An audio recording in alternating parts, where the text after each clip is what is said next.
Afinal, Jesus é Deus? Jesus é a divindade? Quem era Jesus? Explica para mim, Suelen. Eu quero contexto bíblico que prove que Jesus é Deus. Live surpresa para você, live de estudo bíblico, aquele que você gosta, aquele poderoso para começar aí o seu almoço, sei lá onde você está, vai se achegando. Então, Suelen, quem é Jesus? Jesus é um avatar? Jesus era uma pessoa muito boa? Jesus era um profeta? Jesus é Deus? Pois eu vou provar para você aqui nessa live hoje. Você vai sair daqui sem nenhuma dúvida, acreditando que Jesus é Deus. E temos todas as provas bíblicas possíveis e imagináveis, eu vou apresentar aqui para vocês hoje, de que Jesus é Deus. Estava eu lendo meu devocional, Calvino, né, que eu já falei para vocês que eu estou lendo esse devocional, não é sempre que eu consigo, mas sempre tento ler. E hoje senti muita vontade de ler. Falei, vou parar o que eu tô fazendo aqui e vou ler, porque eu senti um chamado para ler esse de hoje. E aí, quando eu fui ler esse texto de hoje, é de 16 de janeiro, diz: Deus mais próximo de nós. A vida estava nele e a vida era a luz dos homens. João 1,4. Esse é o texto base aí do nosso estudo bíblico de hoje, tá? João 1,4. Inclusive, o Evangelho de João, maravilhoso. Mas vamos lá. Olha aqui o pequeno trechinho que fala aqui, ó. Em minha opinião, João, né, texto de Calvino explicando esse texto, depois vai ter a Suelen explicando esse texto. João, pode abrir lá João 1.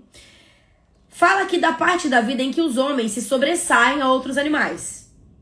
E ele nos informa que a vida concedida aos homens não era de descrição comum, mas estava unida à luz do entendimento. Segura aí. Ele separa então o homem da classificação de outras criaturas, porque percebemos mais prontamente o poder de Deus, sentindo este poder em nós, em vez de contemplá-lo à distância. Então, pega aqui o conceito, tá? Somos diferentes de animais. Recebemos uma luz de entendimento que os animais não receberam. Existe uma classificação entre nós e outras criaturas criadas por Deus. Nós somos criatura diferente. Temos racionalidade, temos esse poder de conectar coisas, temos uma luz interna, segura aí, vai assimilando. Uma luz interna, tá? Que vem diretamente de Deus. Quem chegou agora é João 1. E aqui eu tô fazendo um contexto antes de a gente adentrar. Então, a gente sente esse poder dentro de nós. Você sente um trem dentro de você? Eu sinto. Você sente um negocinho lá dentro? Como se fosse uma consciência, um trem que fica te confirmando coisa? Fala pra mim se você é desse tipo, porque eu sou. Eu sou. Eu sinto. E não foi sempre assim, tá? Passei um período da minha vida muito turbulento, em que eu tentava me conectar com Deus e parecia que eu tava falando sozinha na minha mente. Parecia que ninguém falava, era um vazio. Eu fazia perguntas pra Deus e não tinha respostas. Durante muito tempo, quem sabe a minha história, sabe que eu nasci na igreja, fui criada e tal, enfim. E durante muito tempo, eu ia no culto, eu fazia todas as coisas direitinho, como diz o sistema religioso. Mas eu não sentia Deus, tá? Deus estava dentro de mim, como vocês podem saber, como pode ler aqui, como pode entender, vocês vão entender que Deus está dentro de todos os eleitos, todos que têm fé. Porém, eu não sentia esse mover do Espírito Santo, eu não sentia essa vontade de ler a Bíblia, de estudar. Eu tentava, mas eu não entendia. É como se eu tivesse cega. É como se eu lesse e não entendesse, lesse e não entendesse, ou lesse e nada daquilo fazia sentido pra mim. Até que um dia eu fui entender o verdadeiro evangelho. E é por isso que quando eu li a Bíblia parecia desconexa, porque quando você entende a predestinação, quando você entende o seu propósito de vida, quando você entende o que você está fazendo aqui, quando você entende o que é o bem e o que é o mal, a Bíblia passa a fazer sentido. Agora, se você estiver lá no sistema religioso, crendo em livre-arbítrio, crendo um monte de coisa que fala, tomando só o chantilly e não descendo pro café amargo, não dá vontade de estudar a Bíblia. Você vai achar chato, vai achar que é confusãozinha, historinha pra boi dormir, tá? Então, pra você ativar essa luz dentro de você, esse poder que está dentro de você, certo? Você precisa de comunhão diária com Deus e algumas outras coisas mais que eu vou falar. Porém, continuando aqui no texto. Assim, Paulo não nos incumbe de buscar a Deus à distância, pois ele se faz sentir dentro de nós. Atos 17, 27 diz isso. Deus se faz sentir dentro de nós. Eu te pergunto, você está conseguindo sentir Deus dentro de você? Você consegue sentir? Já sentiu alguma vez deixou de sentir? Comenta aqui pra mim. Você tem sentido Deus dentro de você ou você não sente nada? Você busca e não sente nada. Olha só o que diz lá em Atos 17, 27. Para que buscassem ao Senhor, se porventura tateando o pudessem encontrar, ainda que não está longe de cada um de nós, porque nele vivemos e nos movemos e existimos, como também alguns dos vossos poetas disseram, porque somos também a sua geração. Você está conseguindo entender onde eu quero chegar com isso aqui? Nele vivemos, nos movemos, existimos, como também alguns de vossos profetas disseram, porque somos também sua geração. Chega aqui, ó. Concentra. Se a gente sabe que Deus tem o modus operandi, Deus tem a criação dele, a gente sabe que a ciência já provou a questão dos átomos, a questão das energias, a questão da atração. E Deus é que criou isso, certo? Se eu estou dizendo que Deus está dentro de você, te movendo, vivendo, existindo, tem uma força poderosa dentro de você, certo?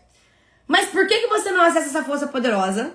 Por que muitos parecem adormecidos, hipnotizados? Por quê? Porque você não desenvolve a sua comunhão e relacionamento com Deus. Porque aonde você acha que você está indo adorar a Deus, você não está adorando a Deus, você está sendo um consumidor espiritual. A partir do momento que você tiver uma devoção matinal, que você, primeiras horas do dia, se possível, entrar em contato com Deus, a fonte criadora e geradora de poder, de manifestação e tudo mais, de criação, você vai passar a ser uma mini fontezinha de poder, criação e manifestação. Porque você vai conseguir ativar aquela força que está dentro de você adormecida. É o que diz aqui em Atos 17, 27. E continua. Continua no raciocínio que eu vou conectar ele mais ainda para vocês. Vai ficar assim, uau. Após ter apresentado, então, uma exibição geral da bondade de Cristo para induzir os homens a adotarem uma visão mais próxima dessa bondade, tá? Ele indica o que foi outorgado particularmente a eles, ou seja, o fato de que não foram criados como animais. Circula. Antes, foram dotados de razão e assim obtiveram uma classificação mais elevada. Então, parênteses aqui, ó. O fato de você poder racionalizar coisas significa que você pode trazer o seu inconsciente ao seu consciente. Significa que você pode, então, não agir conforme impulsos naturais. Significa, então, que você pode ter domínio próprio, tá? Agora, um animal não pode.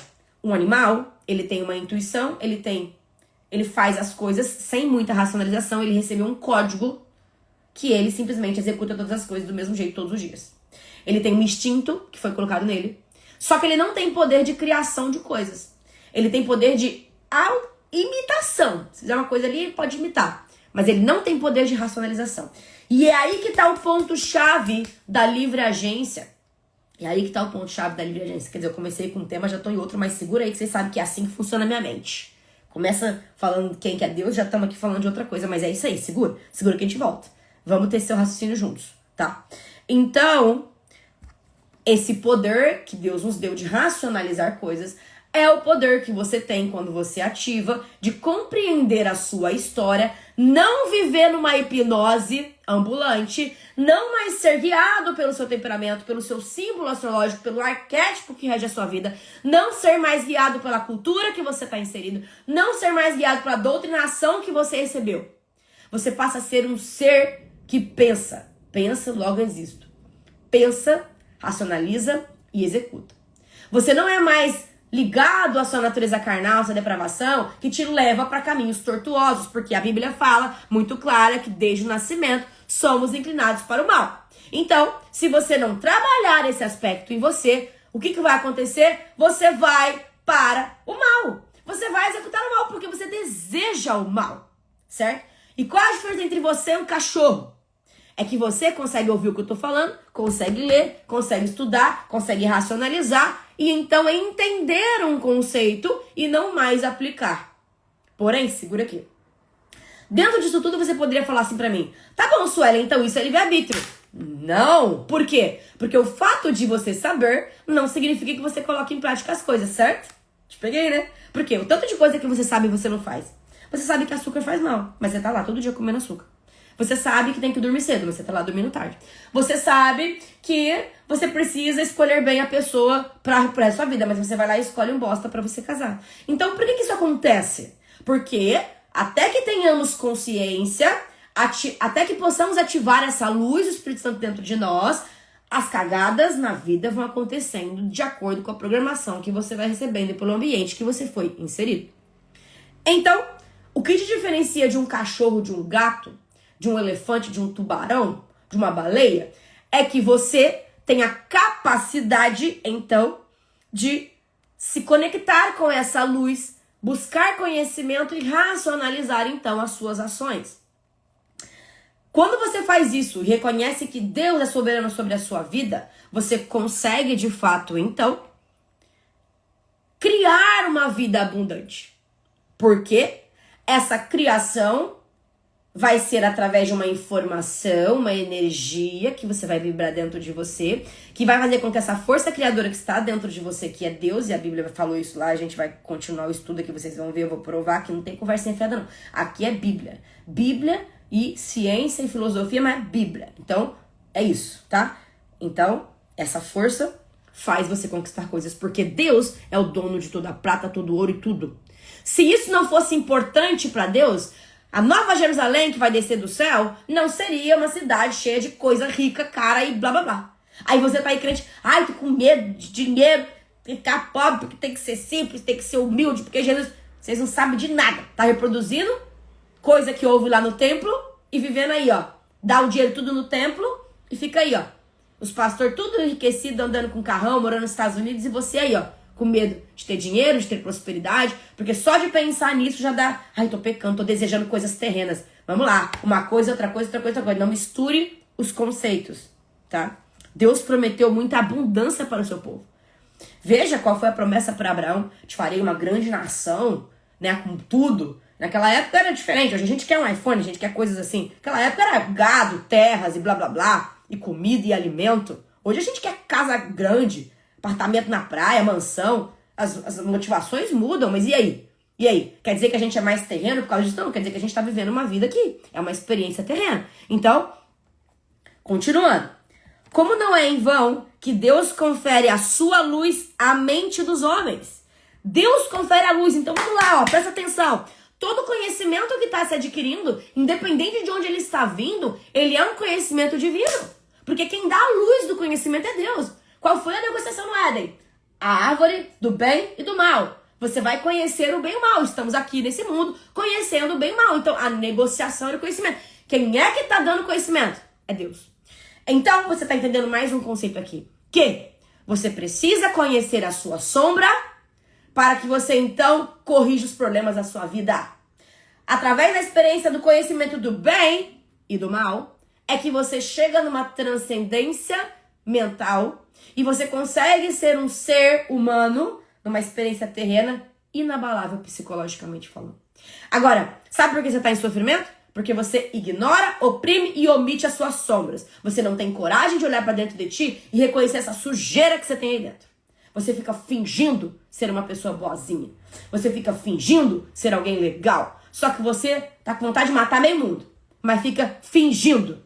Fingindo. Passamos uma vida fingindo. Sabe quando é que você cessa o sofrimento? Quando você exerce a sua capacidade de ser você mesmo. Quando você olha pra dentro e fala, eu sou eu, desse jeito aqui, ó, com esse problema, com essa felicidade, com essa coisa boa, mas tô melhorando. Tô buscando Deus. Tô tentando ser uma pessoa melhor. Mas por enquanto tem essa cagada aqui dentro.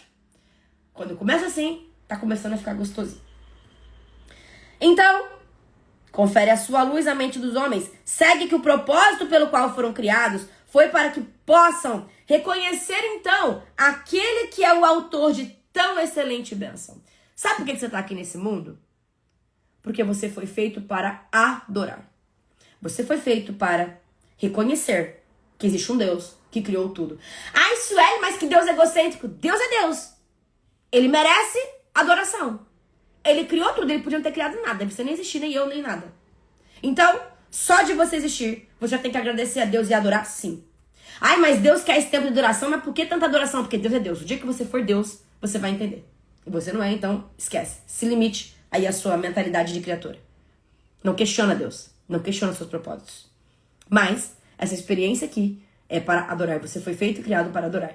E quando você coloca essa adoração no lugar errado, quando você coloca essa adoração nas coisas, quando você coloca essa adoração nas pessoas e não em Deus, você sofre amargamente. Porque essa adoração, esse lugar aí dentro de você, essa luz que você está recebendo, o mérito precisa ser para ela e não para outras coisas. Então, quando tudo é mais importante que essa luz que te ilumina, que te dá conhecimento, você se desconecta dessa luz. E aí você não atinge sua capacidade máxima e potencial de ser humano. Então, considerando que essa luz foi transmitida dele para nós, deve nos servir como um espelho em que podemos contemplar claramente o poder divino do verbo. E o que é verbo? Vamos lá. Agora a gente entra aqui. Esse aqui foi só uma pequena introdução. Fica aqui. Segura que o negócio tá bom aqui hoje. Tô com calor aqui, ó. Danado. Vamos lá. João 1. No princípio era o verbo. O verbo estava com Deus e o verbo era Deus. Então, o que é assim? No princípio era o verbo e o verbo estava com Deus e o verbo era Deus. Ele estava no princípio com Deus. Nunca mais você vai esquecer. Só que eu podia encerrar lá e falar Deus, Messias é Deus, acabou. Mas eu não vou ficar satisfeita com isso, porque eu quero mais. Eu quero mais prova, eu quero que você saia daqui tendo a certeza, nunca mais ninguém vai te enganar, falando que Jesus é tudo, mas não é Deus, tá? Quando você entende o texto de que eu sou o caminho, a verdade e a vida. Ninguém vem ao Pai senão por mim. Então, a única forma de você ir ao Deus verdadeiro é com o caminho verdadeiro. Qual é o caminho verdadeiro? Qual é o caminho verdadeiro? Eu sou o caminho, Messias. Então, o caminho. Então, ele vai mostrar. Tá aqui, ó. Tô te dando umas coordenadas. Eu sou a verdade. Ou seja, tudo que ele falar é verdade. É verdade. O resto pode ter engano, pode ter mistura. E a vida, ou seja, através desse caminho, é que você vai ter vida eterna. Você tá falando vida eterna, né? Tem diferença. Tem alguns momentos na Bíblia que você vai ter o conceito de vida terrena. E em alguns momentos da Bíblia você vai ter o conceito de vida eterna. Saiba diferenciar, porque senão você se confunde em todos os termos, tá? Tem momentos em que ele vai conectar vida longânima, tá falando de terrena, tá? Coisas que você vai lá em Deuteronômio 30:19 fala assim, que coloco diante de ti a bênção e a maldição, escolhe, pois, a vida para que viva tu e sua descendência. Então, a pessoa usa esse texto para falar que existe livre-arbítrio porque é uma escolha, não. Tá dando uma ordem. Escolhe a vida para você viver tua descendência. Não tá falando de salvação. Quando fala de salvação, não podemos escolher a salvação. Mas aqui, com essa luz que ilumina, você pode escolher o teu caminho porque você tá tendo racionalização, você não é animal, você tem divergência. Certo? Então, voltando ao conceito. Caminho, a verdade e a vida. Então, vida eterna. Certo? Se ele é o caminho, a verdade e a vida, e ninguém chega no Deus verdadeiro sem conhecer ele, ele é uma das manifestações do Deus verdadeiro. Então, Suelen, esse negócio de trindade, como é que funciona? Na minha cabeça, no meu conceito, no meu conteúdo bíblico, no que eu entendo Jesus é Deus. Uma das manifestações de Deus, porque ele é a principal manifestação de Deus, porque ele é a revelação humana e característica física do que é Deus. Porque Deus, ele é tudo. Ele tá em tudo, ele é a partícula, tá, blá, blá, blá, formadora, blá, blá, blá. Deus, tá? O Espírito Santo é essa parcelinha de Deus em você. Porque Deus é tudo, ele tá em tudo. Mas ele precisava estar dentro do homem. Então, essa parcelinha de Deus dentro de você chama-se Espírito Santo. Que é por isso que você consegue realizar as coisas que você consegue realizar. Quando você está conectado, que é o conceito que eu tô tentando trazer aqui hoje. Beleza. Agora, Messias. Então, ele é a semelhança, ele é a própria transfiguração, a própria encarnação do Deus vivo. Você tem ele nascendo de uma concepção completamente diferente, né? Teve ali uma barriga de uma mulher, da Maria, que foi usada, o útero que foi usado para uma concepção, que a fecundação não aconteceu por vias humanas. Não foi o homem que foi lá e fecundou Maria. Foi o próprio Espírito Santo que fecundou aquele óvulo, certo? Só disso daí você poderia já estar vendo Deus foi formado do milagre. Mas vocês sabem, entendem que Deus, Messias, não poderia vir de uma conexão natural entre um homem e uma mulher, porque ele precisaria vir 100% homem e 100% Deus. Ele precisaria não ter pecado dentro dele. Então, precisaria ser uma natureza divina. Então, Deus, quando fecundou o óvulo ali, colocou ele mesmo dentro de Maria para que Maria pudesse gerar o Messias. Então, o Messias, ele é o próprio Deus, é a encarnação. Se Deus queria se manifestar aos homens, ele se manifestou através do Messias, tá? Ficou claro esse conceito. Claro, obviamente, pegou o DNA, a parte da etnia daquele lugar. Então, esse Jesus que a gente conhece aí, loiro, do olho azul, não tem nada a ver, tá? Esse Messias aí, nem é Jesus o nome, não vou nem entrar nesse mérito aqui, tá? Yahshua, né, vamos colocar ali, aquela região, Oriente Médio, tudo, aquelas características lá. Então, o Messias, como a gente conhece, o Deus, ele veio com essa característica física do DNA de lá. Porém, a alma dele, internamente dele, é o Espírito Santo. Tanto é que ele é 100% homem e 100% Deus. Existe também um conceito que fala que se o Messias teria um temperamento, tá? Simbologicamente falando, eu até uso isso na minha mentoria quando eu vou inserir as pessoas lá no meu onboarding. Eu faço uma comparação entre os 4 elementos: terra, ar, água e fogo. Quando eu faço essa comparação para falar da divindade, eu coloco o quê? Olha que interessante. Essa daí foi o mind blow que eu tive esses dias atrás, antes de lançar minha mentoria. Deus, Yahweh, é o fogo consumidor. É o tempo todo a gente tem isso na Bíblia. Então ele seria o fogo que vem para... Esse é o Criador, Deus Criador, o fogo, tá? O Espírito Santo é o ar. É o ar. Ele tá ali, ele dissipa, ele é o sanguíneo, ele é o ar. O Criador é o colérico, é o fogo. O Messias seria, então, o fleumático. A água. Todo o conceito que você vê o Messias falando a simbologia da água. Ele é essa paz, essa calma, ele transmite isso aonde ele passa. De vez em quando ele tem um tsunami, né? O tsunami do fleumático é quando ele foi lá e derrubou tudo no templo, quando ele ficou bolado que o povo tava vendendo, comercializando coisa na porta do templo. Deu uma irritação nele. O fleumático faz isso de vez em quando. E aí faltou a terra. Quem que é o melancólico? Prazer. Ser humano melancólico. Então, a conexão da divindade de Deus é os 4 elementos formadores. Então, simbolicamente, você pode dizer que sim, existe o Pai, o Filho, o Espírito Santo e o ser humano. Nós 4, juntos aí, formamos essa questão do mundo aí, esse negócio de energia misturada. A gente é o piorzinho. Só que somos uma das principais criaturas de Deus. Certo? O Messias, ele é o unigênito. Ele é unigênito. Não existe nada, ninguém igual a ele. Ele é unigênito e a Bíblia fala em Romanos, acho que 8:28, se eu não me engano aqui se veio o número certo, mas ela é em Romanos, que ele é o primogênito de muitos irmãos, tá? Primogênito de muitos irmãos. Então, ele é o primogênito de muitos irmãos. Então, é como se o Messias, ao mesmo tempo que ele é Deus, ele é o único, só que ele também é o primeiro de nós. Então, existe uma conexão humana inegável com a divindade. Quando você entender isso, coisa que eu demorei um pouco para entender e para aceitar, hoje eu aceitei 100%, você vai conseguir entender a força que está adormecida dentro de você de criar coisas. Problemas também, você pode criar muitos problemas, esse daí você cria fácil, você não pensar muito, já está criando. Então vem comigo. João 1, no princípio era o verbo era Deus, o verbo estava com Deus. Ele estava no princípio com Deus. Todas as coisas foram feitas por ele. Ou seja, se todas as coisas foram feitas por ele, ele estava com Deus, ele era Deus, e ele também criou coisas, mistério revelado. O Messias é Deus. Uma das manifestações. E as coisas foram feitas por ele. E sem ele, nada do que foi feito se fez. Você sabe por quê? Vamos lá, vamos ver se vocês estão espertos. Você sabe por quê? Responde pra mim.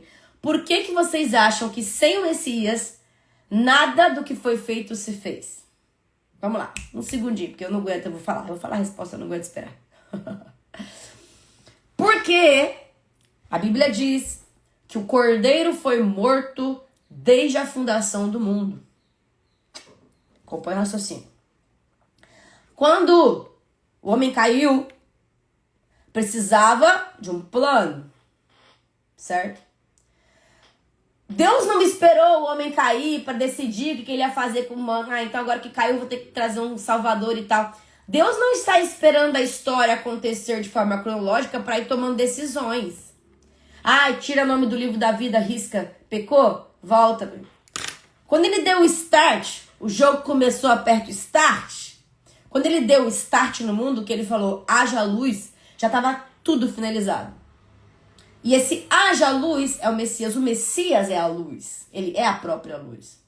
E ao mesmo tempo que ele é a própria luz, ele é a salvação de toda a humanidade. Então, vem comigo. Deus criou o mundo, botou os seres humanos, que são presentes para o Messias. Porque Deus queria se relacionar com o ser humano. Por que o mundo existe? Porque Deus queria se relacionar com o ser humano. Só que ele sabia que ao mesmo tempo que ele desse o conhecimento para você e para mim, a gente ia fazer cagada com o conhecimento. Então, existiu a história da queda. O homem tem a disponibilidade do conhecimento. O mundo, a experiência existe, mas precisaria vir alguém para salvar a gente da podridão. Então, precisaria ter alguém com capacidade não pecaminosa de viver como o homem e salvar a gente de todo mal, de todo caos. E trazer todas as informações e a gente experimentar milagres e blá blá blá. Então, por isso que quando Deus fala, haja luz, e diz que o Cordeiro foi morto desde a fundação do mundo, tudo já estava consumado. Só que, no sem tempo, lembra que tem a timeline, que é onde a gente vive contagem de tempo, a gente morre, envelhece, blá blá blá, e tem o sem tempo, que é quando a gente morre, já sai da timeline e aí não tem mais contagem de tempo, certo? Esse sem tempo era quando as coisas estavam sendo lidas ali e dadas. Quando ele começou a colocar a lua, aí botou os luminares, aí fez o sol, blá blá blá, começou a criar esse universo aí, a contagem de tempo passou a existir. Por isso que a gente tem a lua com o tempo lá de uma lua e outra, tem os 28 dias, tem os calendários, tem tudo. Tudo isso é marcado por estações e tal. Então isso é a timeline, isso é o tempo, é o Cronos. A gente tem que ter esse tempo aqui pra gente viver e tem o tempo determinado para as coisas acabarem. Porque o mal não ia ficar aqui, ó, zoneando o mundo sem tempo pra acabar. Precisa ter um tempo pra acabar. Então tudo na vida tem um propósito e tempo determinado. Tudo. Por isso que tudo é predestinado, tá? Então, quando ele fala, haja luz, por que sem ele nada do que foi feito se fez? Porque a história só existe porque Deus queria se relacionar com o homem, então deu o seu filho para salvar o homem, que era presente para o Messias. Então o Messias se entrega para salvar aqueles que ele recebeu de presente. A história não poderia acontecer se o Messias não morresse, porque o mundo não conheceria o bem e o mal de forma completa, se não experienciassem essa oportunidade de conhecer o próprio Deus, tá? Grava isso, nunca mais vai esquecer esse conceito. Eu acho que eu nunca expliquei isso de uma forma tão simples, rápida e prática. Eu sei que essa é a minha especialidade, mas eu acho que aqui agora ficou bom, hein? Se vocês estiverem entendendo, me fala, mas se estiverem entendendo, se a cabeça estiver explodindo, manda o emojizinho da cabeça explodindo assim, se vocês estão entendendo onde que eu quero chegar. Então, João 1,4. Nele estava a vida. E a vida era a luz dos homens. Veja bem. Voltou? Vocês estão me ouvindo? Chegou uma notificação aqui de chuva, alagamento, sem nem na onde isso aí. Bem na hora. Tá me ouvindo? Vê aqui se tá me ouvindo, se travou a live. Confirma pra mim se vocês estão me ouvindo pra eu continuar. Então, nele estava a vida. E a vida era a luz dos homens. Vamos lá. Analogia aqui. Se a vida está no sangue, a vida está no sangue. Se você quiser saber se você está doente, com problema, alguma coisa, você vai lá puxar um exame de sangue, certo? Se a vida está no sangue, a vida era a luz dos homens. Deus, Messias, se entregou o sacrifício de sangue. Então, a luz que tu precisa para viver é o Messias. Simples as you are, as these are. E a luz resplandece nas trevas. As trevas, a luz resplandece. E as trevas não a compreenderão. Então vamos lá. Vamos lá. E a luz resplandece nas trevas. E as trevas não a compreenderam. Se a luz resplandece nas trevas, ilumina, clareia, e as trevas não a compreenderam, significa que quem está nas trevas, quem está conectado com bad vibes, quem está na energia negativa, não enxerga a luz. Não entende o benefício de ser conectado com a luz.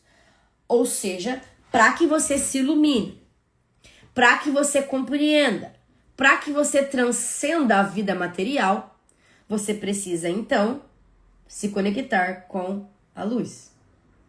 Senão, você vai ficar nas trevas e não vai compreender as coisas transcendentes.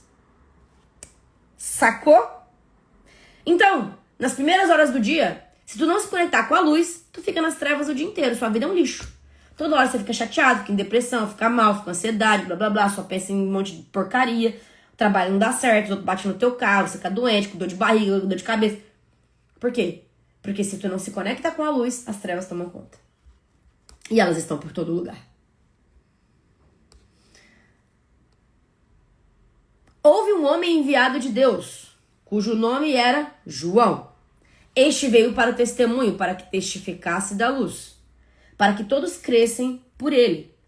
Não era ele a luz, mas ele testificava da luz. Olha só que analogia maravilhosa. Deus está o tempo inteiro se preocupando em enviar mensagens e mensageiros para você entender e sair das trevas. Quando ele envia João, e vamos colocar que hoje ele pode enviar várias pessoas, ele pode estar me enviando aqui para falar isso para você, não sei. Eu me coloquei à disposição, então pode ser. Mesmo com meus pecados, que eu não sou perfeita, tô longe de ser, nunca vou ser, então. Mas Deus usa a gente para falar. Então, ele enviou pessoas, e naquela época enviou João como testemunho. E ele envia muitas pessoas, às vezes seu vizinho, alguém para falar alguma coisa, ele manda sinais para você. Só que se você for muito cético e não tiver uma visão espiritual da coisa, você não consegue entender os sinais que Deus está te mandando, tá? E aí você fica perdido na vida. Então, um conceito muito importante dessa oração sua matinal é você pedir para que Deus confirme o seu caminho. Não tem problema nenhum em fazer isso, para que você consiga tomar decisões melhores. Porque ele faz isso. Ele enviou João. Este veio para testemunho, para que testificasse da luz, para que todos crescem por ele. Ou seja, o ser humano é tão cético que Deus está o tempo inteiro na história mandando provas da existência, provas da verdade, e tem um monte de ateu por aí. Por quê? Porque nem todo mundo vai crer. Só aqueles que o Pai deu. O próprio João fala isso. Não vim para este mundo, eu vim para os que o Pai me deu. Eu não rogo antes de Jesus morrer. Eu não rogo pelo mundo. Eu estou orando por aqueles que você me deu. E esses que você me deu, meu Pai, não vou perder nenhum. Predestinação. Não existe perda de salvação. Então, ele não era luz, o João não era luz. Ou seja, a gente não é santificado por nós mesmos. Porque somos bons, porque temos atitudes boas, porque fazemos as coisas boas. Não, ele não era luz. Mas ele testificava a luz, ou seja, ele falava da luz. Ou seja, ele não era por si só fazedor e emitidor de luz, humanamente falando. Mas, como ele falava da luz, logo ele transmitia luz. Claro o conceito? Então ali estava a luz verdadeira, que ilumina todo o homem que vem ao mundo. Olha que interessante. Estava no mundo, e o mundo foi feito por ele, e o mundo não o conheceu. Olha só, vamos lá, vamos pegar aqui, ó. Estava no mundo, o mundo foi feito por ele, e o mundo não o conheceu. Então, ali estava a luz verdadeira, primeiro ponto. Essa luz ilumina a todo o homem que vem ao mundo, ou seja, não tem como alguém que está aqui ser desculpável por não acreditar em Deus. Romanos fala, acho que é Romanos 1, diz que Deus se revela desde o início da história através da natureza, de forma que os homens não são desculpáveis, é um texto lá, de não crer que existe uma força superior. Ninguém é desculpável, tá todo mundo indo pro inferno, pronto. E aí alguns Deus vai salvar, e aí esses enxergam essa luz. Então, a luz de Deus ilumina todos os homens, porque ele não escolhe não iluminar. Agora, a luz de Deus se manifesta em todos, existe uma diferença. Uma coisa é eu iluminar, outra coisa é eu caminhar nessa luz, né? Uma coisa é eu ver que tem uma rua iluminada, outra coisa é eu chegar e entrar nessa rua e seguir esse caminho, tá? Eu posso só ver que tem uma luz ali no caminho, entender? Tem uma luz ali, mas eu não preciso necessariamente estar naquele caminho. Então, se eu vejo e entro, então eu estou sendo iluminado e o Espírito Santo está transformando a minha vida. Não tem como. Uma vez que você está na luz, não tem como você não ser transformado e iluminado por ela, tá? Estava no mundo, o mundo foi feito por ele e o mundo não o conheceu.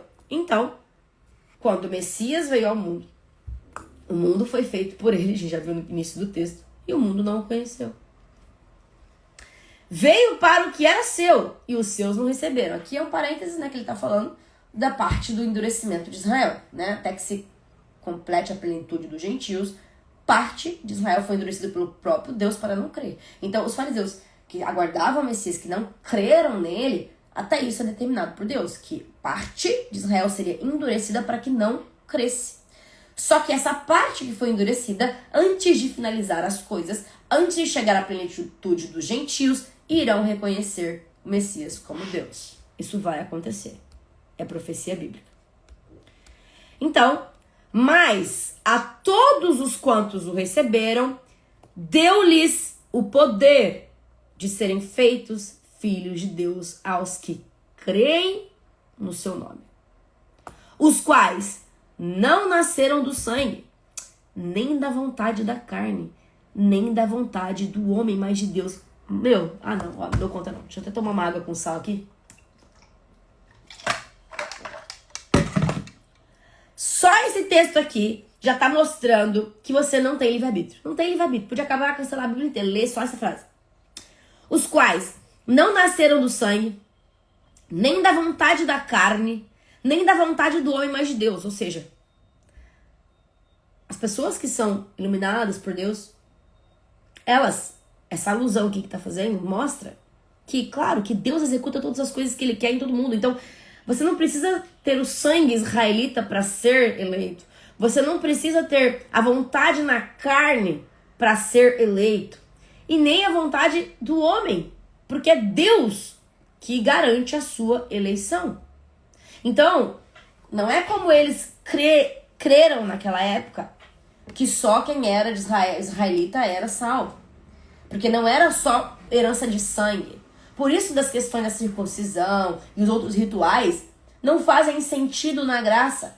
Porque a salvação, ela é espiritual. Então você é comprado espiritualmente falando. Esse corpo aqui tá todo depravado. Não é ele que entra na Nova Jerusalém. Ele é consumido e queimado e finalizado. E aí as pessoas pensam que a conservação deste corpo é o que traz a salvação. Por isso que existem muitas doutrinas judaicas em relação à questão de saúde, alimentação também. E também por uma questão de cerimônia, né? Que existia essa regra para adorar no santuário. Tinha uma questão de purificação, a questão de mulher menstruada também não podia, homem com escorrimento seminal. Tem muita coisa, tá? Lá, naquela época. Então existe um contexto por trás. E o verbo se fez carne. E o verbo, então, se o verbo estava com Deus, o verbo era Deus, o verbo se fez carne, Jesus é a manifestação de Deus. Jesus é Deus. E o verbo se fez carne, encarnou e habitou entre nós. Vimos a sua glória, como a glória do unigênito do Pai, cheio de graça e de verdade. Qual é a dúvida? Qual é a dúvida? O Messias, ele não era um profeta, ele não era igual a Abraão.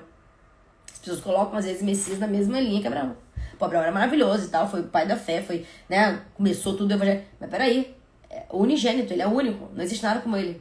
Então, ele é a manifestação de Deus. O verbo se fez carne e habitou entre nós e vimos a sua glória, como a glória do unigênito do Pai, cheio de graça e de verdade. João testificou dele e clamou dizendo, este era aquele de quem eu dizia, ou seja, ele falou do acontecimento antes de ver. João, sim, era um profeta. E que vem após mim é antes de mim, porque foi primeiro do que eu. E todos nós recebemos também a sua plenitude, graça por graça. Porque a lei foi dada por Moisés. A graça e a verdade vieram por Messias, por Jesus Cristo. Então a lei foi dada por Moisés. 2 momentos aí. Antiga aliança, nova aliança. A lei foi dada por Moisés. Deus deu a Moisés. E a graça e a verdade vieram pelo Messias. Por quê? Porque ele é o caminho, a verdade e a vida. Quando estava na antiga aliança, as coisas eram conhecidas em etapas, não eram conhecidas em completude, tá? Deus nunca foi visto por alguém. O Filho unigênito que está no seio do Pai, esse o revelou. O Messias é a revelação do próprio Deus, é a cara do próprio Deus, ele é o próprio Deus. Porque Deus nunca tinha sido visto por alguém, mas esse Filho unigênito que está no seio do Pai, esse o revelou. Se o Messias, se Deus é alguém, é o Messias. Esse é o testemunho de João, quando os judeus mandaram de Jerusalém sacerdotes e levitas para que ele perguntasse: quem és tu? E confessou e não negou: eu não sou o Cristo. E perguntaram: então o que é? És Elias? Não, não sou. És tu profeta? Ele respondeu: não. Quem és? Para que demos a resposta àqueles que nos enviaram, que diz de ti mesmo: eu sou a voz do que clama no deserto, endireitarei o caminho do Senhor, como disse o profeta Isaías. Ele está fazendo a menção ao Antigo Testamento, as profecias que eram dadas. E os que tinham sido enviados eram os fariseus. E aí ele continua. João fala, olha que interessante: por que batizas, pois, se tu não é Cristo, nem Elias, nem o profeta? Eu batizo com água. Batismo do arrependimento. Mas no meio de vós está um de quem vocês não conheceis. Esse é aquele que vem após mim, que é antes de mim, do qual eu não sou digno nem de desatar a correia da alparca. Essas coisas aconteceram em Betabara, do outro lado do Jordão. Blá, blá. No dia seguinte, João viu Jesus que vinha para ele e disse: eis o Cordeiro de Deus, que tira o pecado do mundo. Ou seja, Deus se materializa, se encarna no Messias, vem ao mundo para tirar e limpar o pecado do mundo. Ele é o Cordeiro imaculado, perfeito, sacrifício perfeito, de sangue, porque a vida está no sangue.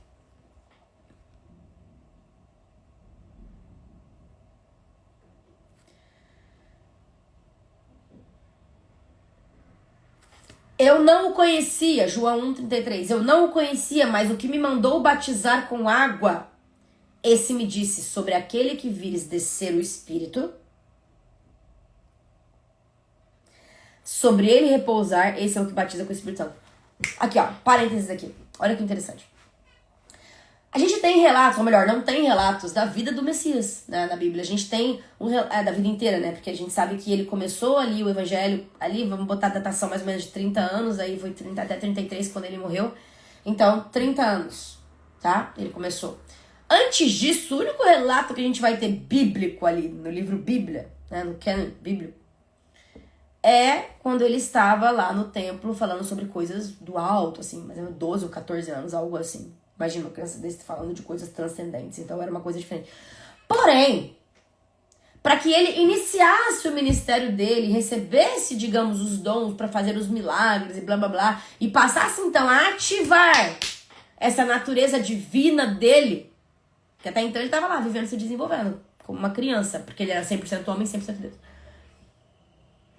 Ele foi batizado com o Espírito Santo. Então, o Espírito Santo de Deus, que é esse que habita em nós, desceu e veio com ele em forma de pomba. Ou seja, então você entende que Deus se manifesta de muitas formas. Deus, ele é tudo e ele se manifesta como ele quer de várias formas. Então ele já se manifestou como pomba, já se manifestou numa sarça ardente. E a melhor e a principal e mais completa manifestação de Deus na Terra é o Messias. Nisso resume todo o evangelho e tudo. Se você crê nisso, você é um eleito. Ah, mas eu não cumpro. Mas se você crê nisso, você recebeu a fé para crer, você é um eleito. Porque ninguém vê ao Pai senão por mim. Então, para ir pro Deus verdadeiro é pelo Messias. E aí ele diz aqui, ó: e eu vi e tenho testificado que esse é o Filho de Deus. No dia seguinte, João estava lá outra vez, os dois de seus discípulos, e vendo passar eis aqui o Cordeiro de Deus. Existe uma confirmação o tempo inteiro de todos os atributos de Deus, de tudo que ele veio fazer, de toda a função dele, de tudo. E aí o texto continua. E o final do texto é assim, ó: na verdade vos digo, que daqui em diante vereis o céu aberto e os anjos de Deus subindo e descendo sobre o Filho do Homem. Esse aqui é o contexto bíblico de João. A gente vai ter esse texto de João 1:14, que diz: o princípio era o verbo. Então, nesse texto, o apóstolo João vai identificar Jesus então como o verbo, que é o Logos. Estava com Deus, era Deus desde o princípio. No 14, ele vai afirmar então que o verbo se fez carne e habitou entre nós, que é o que a gente está falando. Outros contextos bíblicos, então, que provam que o Messias é Deus, uma das manifestações de Deus. João 8,58. Antes que Abraão existisse, eu sou. Contexto. Jesus, então, ele utiliza o termo eu sou, eu sou, o nome eu sou, que remete, então, ao nome de Deus, que é o Yahweh, Tsevaot, né? Revelado a Moisés no Êxodo 3,14. Então, muitas pessoas falam assim, o nome de Deus foi revelado. Lá, em Êxodo 3,14, o nome de Deus foi revelado a Moisés. Quando ele perguntou, ele falou, eu sou o que sou. Yahweh. Eu sou o que serei nas traduções. Então, essa foi uma das afirmações que mais causaram rebuliço na época, porque é como se o Messias estivesse afirmando que ele era Deus. João 10, 30, 33. Eu e o Pai somos um. Entende como essa explicação de que o Messias é uma manifestação de Deus e Deus tem várias manifestações comprovam e explicam, é a que melhor embasa tudo. Não existe um Deus politeísta, não existe mais de um Deus. Existe um Deus que se manifesta da forma com que ele quer. De várias formas. Então, o Messias é uma dessas manifestações. E o Deus é um só. Não fere, no meu ponto de vista, nenhuma base bíblica e não dá margem para paganismo ou politeísmo, no caso. Eu e o Pai somos um. Contexto. Os judeus, então, pegaram as pedras para apedrejá-los porque eles entenderam que Jesus estava se fazendo igual a Deus. E aí Deus falou, eu e o Pai somos um. Títulos e atributos exclusivos de Deus que são atribuídos a Jesus. Isaías 9,6. Porque um menino nos nasceu, um filho se nos deu, e o seu nome será Maravilhoso, Conselheiro, Deus Forte, Pai da Eternidade, Príncipe da Paz. Essa era uma profecia messiânica que descrevia o Messias como Deus Forte e Pai da Eternidade. São atributos que são concebidos só a Deus, e o Messias recebeu esses atributos. Colossenses 1, 15 a 17. Ele é a imagem do Deus invisível, o primogênito de toda a criação, pois nele foram criadas todas as coisas. Paulo, então, ele apresenta Jesus como o criador e sustentador do universo. Funções que são somente de Deus. Hebreus 1:8. Mas do Filho diz, o teu trono, ó Deus, é para todo sempre. O autor de Hebreus, então, cita o Salmo 45:6-7, aplica diretamente ao Messias e reconhece também a sua divindade. Outro ponto para reconhecer que o Messias é Deus é a adoração era dirigida a Jesus. Mateus 14:33. Então, os que estavam no barco o adoraram, dizendo, verdadeiramente, tu és o Filho de Deus. Então, após o Messias acalmar a tempestade, os discípulos o adoraram. Então, nesse contexto, somente Deus era digno de adoração. Jamais eles iriam adorar alguém que eles não sentissem que era Deus. E o Messias jamais se deixaria ser adorado nesse contexto, tendo feito um milagre, se ele não estivesse ali na divindade dele. Apocalipse 5, 13 e 14. Ao que está sentado no trono e ao Cordeiro sejam o louvor, a honra, a glória e o domínio pelos séculos dos séculos. O Cordeiro Messias, ele recebe a mesma adoração de Deus Pai, evidenciando então a sua igualdade. Existe uma equidade, existe essa palavra, igualdade com Deus. Equidade, talvez uma equiparação de cargos, talvez. Essa palavra tá certa. Então, Jesus possui, então, atributos exclusivos de Deus. Ele possui onipresença, onipotência, onisciência e eternidade. Contra esses argumentos, eu quero ver quem é que vai conseguir combater esses argumentos para falar que Jesus não é Deus. Onipresença de Jesus, Mateus 28:20. Eis que estou convosco todos os dias até a consumação do século. Onipotência, Mateus 28:18. Toda autoridade me foi dada no céu e na terra. Onisciência, João 16:30. Agora sabemos que sabes todas as coisas. Eternidade, Apocalipse 1:17-18. Eu sou o alfa e o ômega, o princípio e o último, e o fim. Aquele que vive, estive morto, mas eis que estou vivo pelos séculos dos séculos. Inclusive aqui uma curiosidade é que Eu sou o alfa e o ômega. O nome no hebraico é eu sou Aleph e Tav, é por isso que o nome do meu filho é Aleph, né? Então, Aleph é porque ele é o alfa, o primeiro, o primogênito. Alfa e ômega, Aleph, Tav. E o primeiro e último, aquele que vive, estive morto, mas eis que estou vivo pelos séculos dos séculos.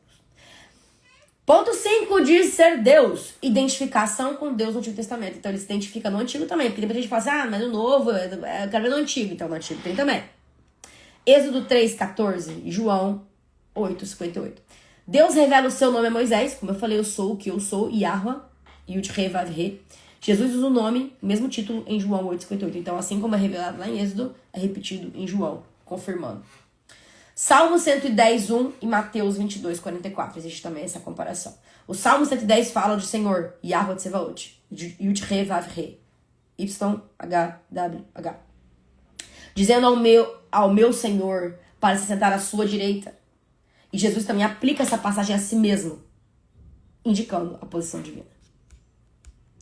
6 e último atributo divino do Messias. A ressurreição é uma das maiores provas da divindade. Porque ninguém pode exercer dessa forma esse tipo de ressurreição. Romanos 1:4. Jesus foi declarado Filho de Deus com poder, segundo o Espírito da sua santidade, pela ressurreição dentre os mortos. Ele venceu a morte. A ressurreição, então, ela é apresentada como maior evidência divina de Cristo. Então, meus amigos, meus irmãos, meus colegas, diretamente do alto para vocês essa mensagem. Se você tinha dúvidas se Jesus é Deus, eu quero que você saia dessa live com a certeza de que Jesus é Deus. E se Jesus é Deus e o Espírito Santo está dentro de você, você, buscando e se relacionando com Ele todos os dias, você pode realizar coisas maravilhosas, inimagináveis, que até quando João estava narrando lá, ele falou que não tinha palavras para descrever o que ele via sobre o paraíso. Tenha essa certeza, tá? Esse restinho de final de semana para vocês. Envia essa live para aquela pessoa sem falar nada, às vezes. Fala nada, só clica. Porque com certeza alguma coisa que eu falei aqui vai tocar o coração e essa mensagem é para essa pessoa que você vai... A primeira pessoa que você pensar na tua cabeça, essa você envia. Tá? Pensa em 3 pessoas que vierem na sua cabeça. Os primeiros 3 nomes que vierem na sua cabeça, envia. Se for gente do trabalho, familiar, amigo, envia. Ah, mas não é crente? Envia. Faz isso. Ouve essa voz da tua consciência aí que tá te acusando dia e noite do pecado e também te conduzindo para agir, como a gente aprendeu hoje. Tá bom? A gente se vê por aqui. Beijo, meus queridos.